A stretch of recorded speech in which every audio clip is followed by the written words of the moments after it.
अभी हम मौजूद है तरौलिया में, जहां सुहेलदेव भारतीय समाज पार्टी के राष्ट्रीय अध्यक्ष आदरणीय ओम प्रकाश राजभर जी मौजूद हैं। आइए, इनका रात्रि विश्राम का कार्यक्रम तरौलिया डाक बंगले में है। आइए हम इनसे चर्चा करते हैं कि आज की राजनीति के परिवेश में क्या है।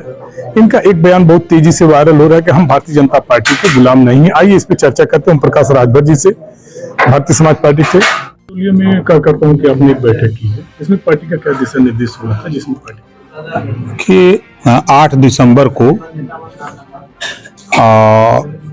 स्थान है कौड़िया, कोई मैदान है, गांधी स्मारक इंटर कॉलेज कौड़िया, गांधी स्मारक इंटर कॉलेज कौड़िया आजमगढ़ में महिला जागरूकता महारैली।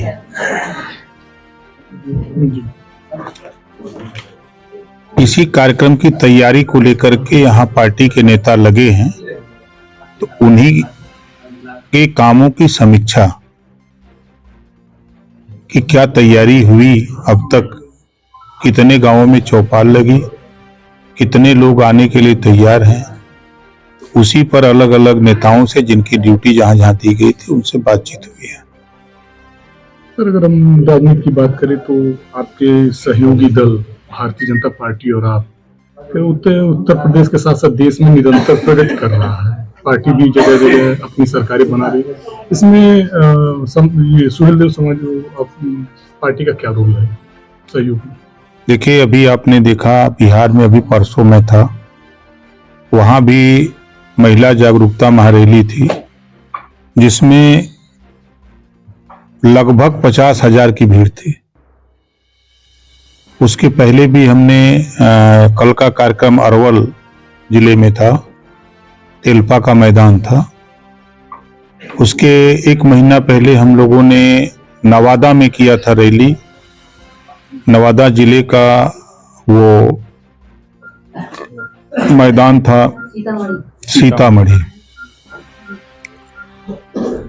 हम लोग बॉम्बे भी, पूरे देश में यूं कह लीजिए कि आंदोलन को अपने जो अति पिछड़े हैं, दलित हैं, गरीब हैं, कमजोर हैं, अल्पसंख्यक हैं, ऐसे लोगों को समझा रहे हैं कि 33% रिजर्वेशन महिलाओं को लोकसभा और राज्यसभा से पास हो चुका है।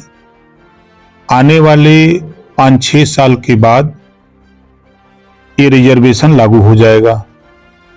तो अभी से जो वंचित, शोषित, पिछड़े, दलित, अल्पसंख्यक हैं, जो राजनीति से दूर हैं, इनमें से महिलाओं को हम लोग जागृत कर रहे हैं कि अपने अधिकार के प्रति जागृत हो, और आने वाले दिनों में आप एमएलए बन करके, एमपी बन करके, एमएलसी बन के, राज्यसभा बन करके, दोनों सदन में, चाहे यूपी हो चाहे विधानसभा या लोकसभा। विपक्ष द्वारा आरोप लगाया जा रहा है कि एक तरफ जहां महिलाओं को जागरूक करके उनका हक दिलाने के लिए, उनको राजनीति में प्रेरित करने के लिए जगह जगह जागरूकता रैली, जागरूकता मंच लगा रहे हैं, वहीं दूसरी तरफ भारतीय जनता पार्टी में सबसे ज्यादा उत्पीड़न अगर हो रहा है तो महिलाओं। देखिए, ये विपक्ष का आरोप है। यहाँ कानून का राज है। कोई भी व्यक्ति अपने हाथ में कानून लेने की कोशिश कर रहा है तो उसके खिलाफ कानून मजबूती से काम कर रहा है। आप अगर देखेंगे तो जो विपक्ष का आरोप है, जब उनकी सरकारें थी तो 815 दंगे सपा के शासन में हुआ, 1300 लगभग जन की हानि हुई, और कर्फ्यू 1-1 महीना, 1.5 महीना रहे। बसपा की सरकार थी तो 600 दंगे हुए, 1200 जन की हानि हुई। कांग्रेस ने तो दोनों का रिकॉर्ड तोड़ के इतिहास रच दिया कि ना तो पत्रकारों को बोलने का अधिकार, ना तो नेताओं को, लाखों लोगों को जेल में डाल दिया इमरजेंसी लगा के। आज पूरे प्रदेश में 7.5 साल में कहीं कर्फ्यू नहीं लगा। ये इतिहास है। सर, इसे बता रहे संभल का दंगा ये सुनियोजित दंगा था? नहीं, देखिए, संभल के दंगे में वहां जो विधायक हुआ करते थे, 60% आबादी अकेले मुसलमान की वहां है। तब वो ये कहते थे कि बन का किधर जाएगा किधर। ना उनके थाने की समस्या, ना उनके नाली की समस्या, ना चक्रोट की, ना सड़क की, कोई मतलब नहीं था विधायक से। तो लोगों ने ऊब करके वहां के बड़ी संख्या में मुसलमानों ने बीजेपी को वोट कर दिया। तो अब वहां वोट देने वाले और न देने वाले दोनों मुस्लिम तबके में विवाद हुआ है। सर, एक बहुत आपके बयान का बड़ा चर्चा है कि हम भाजपा के गुलाम नहीं है। देखिए, आपके जिले में अरौरा ब्लॉक में एक कार्यक्रम भागीदारी पार्टी का लगा। उस कार्यक्रम की तैयारी में जब हमारे प्रेमचंद प्रजापति जी, महेश प्रजापति जी और उनकी टीम क्षेत्र में घूमने लगी तो उनसे लोगों ने सवाल किया कि ओम प्रकाश राजभर भारतीय जनता पार्टी के गुलाम है, वो नहीं आएंगे, उनका आरोप था।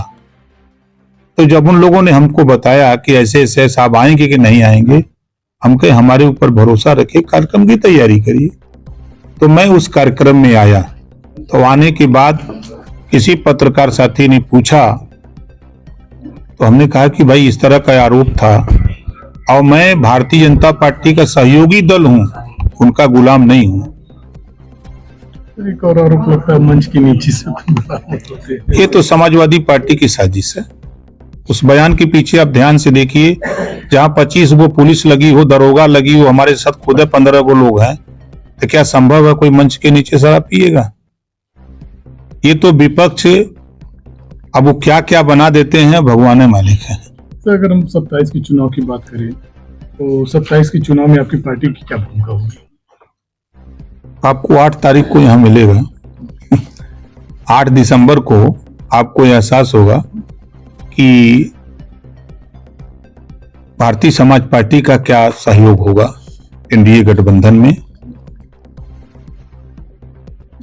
बहुत बहुत धन्यवाद। ओम प्रकाश राजभर जी से, जिनका सीधा सीधा कहना है कि संभल का दंगा सुनियोजित पार्टी नहीं, सुनियोजित दंगा नहीं था, वो एक दुर्घटना थी। उसमें उन्होंने बताया कि कुछ मुसलमान तबका जो भारतीय जनता पार्टी को वोट दिए हैं, तो ऐसा दूसरा तबका जो पार्टी को वोट नहीं दिए, उन दोनों के बीच में संघर्ष हुआ है। इसमें कहीं ना कहीं से विपक्ष की भूमिका संदिग्ध है। वहां के जो विधायक रहे हैं, जो वहां के क्षेत्रीय नेता रहे हैं, उनके ऊपर ये सवालिया निशान उठना लाजमी है। दूसरी तरफ उन्होंने कहा कि भारतीय जनता पार्टी हमारी सहयोगी है, यहाँ गुलाम और उसका कोई सवाल ही नहीं उठता है। वो हमारी सहयोगी पार्टी, हम भारतीय जनता पार्टी की सहयोगी हैं।